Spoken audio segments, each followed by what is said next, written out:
Most people know Colorado from one of three things: the Rocky Mountains, the Denver Art Museum, and the Stanley Hotel. Today, I'll be covering the Stanley Hotel, and for those of you who don't already know about it, sit back because you're about to learn. The Stanley Hotel is located in Estes Park, Colorado, and stands 288 feet tall, taking up an area of 14,000 square feet. With 140 rooms in the Stanley Hotel, the rest of the 14,000 square foot property is taken up by 14 other buildings.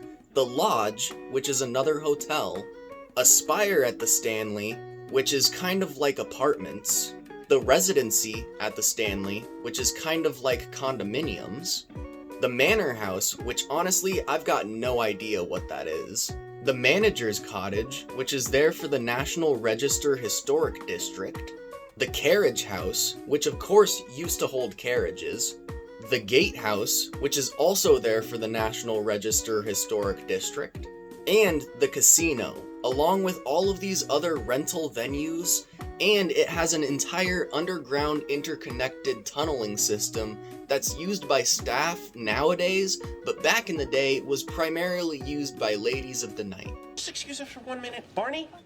See you in 2 shakes, Mayor. You two make yourselves comfortable. What the hell? I got you a date for the evening. You got me a hooker. Really hot. A hooker! I can't believe I'm on a date with a hooker. The Stanley Hotel was originally constructed in 1909 by Freeland Oscar Stanley, who, yes, is in fact the very Stanley who invented the Stanley Steamer vacuum. Stanley Steamer, your certified cleaner. He and his wife Flora had been frequenting the spot that they built the hotel at for around 15 years before they actually constructed the hotel. And it was on Native American grounds, but not burial grounds. It was on Ute Native American hunting grounds. When it first debuted, the hotel boasted a whole 88 rooms, full uniformed staff, telephones, electric lights, and even vehicles at the ready for residents. But by the 1970s, this hotel was in shambles. It was in rough shape. It had seen years of neglect, lack of investment. It was just not doing too great. But one visit from one man named Stephen King would change all of that. See, King visited this hotel in hopes that he'd find some sort of inspiration for his third novel, The Shining. Here's Johnny! And he very much so did. He slept in room 217, and the first night that he was there in 1974, he ended up having a nightmare. This nightmare was along the lines of his son being chased by a fire hose, and by the end of the nightmare, his son was killed by said fire hose. And this, if you've watched The Shining, you see that it translates into the movie very well.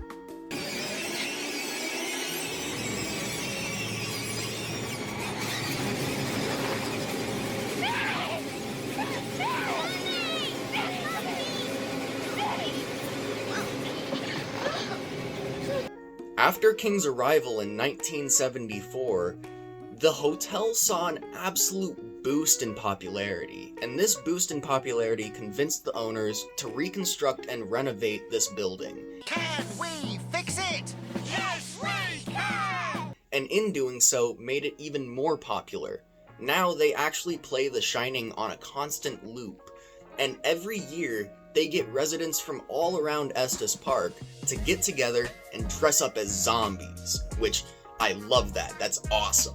If you are familiar with the Stanley Hotel, you are familiar with the fact that everybody considers it to be one of the most haunted buildings in the entire world. And it may be, it may not be, who knows? But a lot of people believe that it's some sort of portal or vortex to a whole nother world, interconnecting spirits to reality. But there have not been any deaths on the property, and that's kind of wild because a lot of people think that that's how hauntings start. But there has not been any deaths that have been violent or malice in any way. There's been one person that I could find that passed away in their sleep. But other than that, there's been no reported deaths at this hotel. Both of the owners are said to still inhabit the halls of this building, With Freeland Oscar, he passed away in 1940 from heart failure, and you can often see his face in reflections, or it's reported that you can. Now, his wife, Flora, you can often hear her playing the piano, but she passed away in 1939 from a stroke. And there was another lady who actually got thrown out of a window, a second-story window, during a gas explosion. But she survived and went on to work at the hotel for the next 40 years. There are thousands upon thousands of reports of these ghostly spectras, these apparitions, these sounds, these feelings. All of these different things are being reported, but there has not been any deaths. In room 428, there's reports of a cowboy that will often be seen, along with furniture moving a lot, and there being these tapping sounds all the time. There's reports of this kind of cat in these underground tunnels that will just disappear. There's reports of children running and laughing and screaming all throughout the hallways and in independent rooms all throughout the hotel. And the one that really gets me is every now and then, when you're walking through the underground tunneling system, you can sometimes find a CPR dummy hanging from the ceiling. Like, not like a noose hanging from the ceiling, just chilling, as if it's like a Spider-Man on the wall. That would freak me out. But from the original 88 rooms to 140 of them, from 11 buildings to 14 of them, and from disrepair to restored, this building has seen a extremely colorful life, and it has gone through a lot of different changes. And who knows, it could be haunted, it could not be haunted, but we're just about to get into my beliefs on what this place is. See, my personal belief about this place goes along the lines of, you believe, you feel, you see. And so, with Stephen King coming to this place and writing a novel the way that he did, I believe that he could have potentially opened some sort of gateway, some sort of portal, because there weren't any reports or anything beforehand. And so I don't believe that there was really any haunting or mystique around the place beforehand. I believe all of that originated after King's departure. And so with that, I really don't think that the place is necessarily haunted, and if it is, it wasn't before King. And what about King would create that kind of haunting? And in my thought process, that would be that extreme thriller mindset. He's got an extremely overactive mind.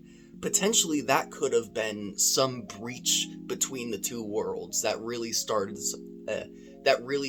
something. But I can't really say for certain, because that's just kind of an interesting one. But I really believe with King showing up in the 70s, with his showing up, that just kind of brought on this popularity to this kind of desolate building that at this point in time was kind of in extreme disrepair. It didn't look good. And have you ever looked at that building down the street from your house that it's like a 80s house and it looks like trash? It looks awesome, but it also looks like trash. Yeah, you'll look at that and you'll be like, that's the haunted house of the street, and you don't go to it because it's kind of got this spooky atmosphere. And I feel like that's what the Stanley Hotel is originally it just kind of had this spooky atmosphere, and then that drew in one man, that drew in thousands upon millions of people. And with that kind of just brought on the mentality of, if you believe it, you see it, you feel it, you know?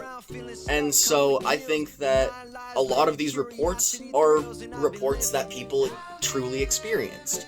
But their minds, due to them going to this place based off of the idea that they're going to be seeing something, are in fact going to experience something. If you go into it expecting not to experience anything, you're most likely not going to experience anything. And I just want to say thank you all so very much for watching the video. It really means everything, and if you stayed this late, please consider just commenting, leaving a like on the video, maybe subscribing to the channel. It would help out so very much. Stay safe out there, everyone, and yeah, thank you again. I really appreciate it.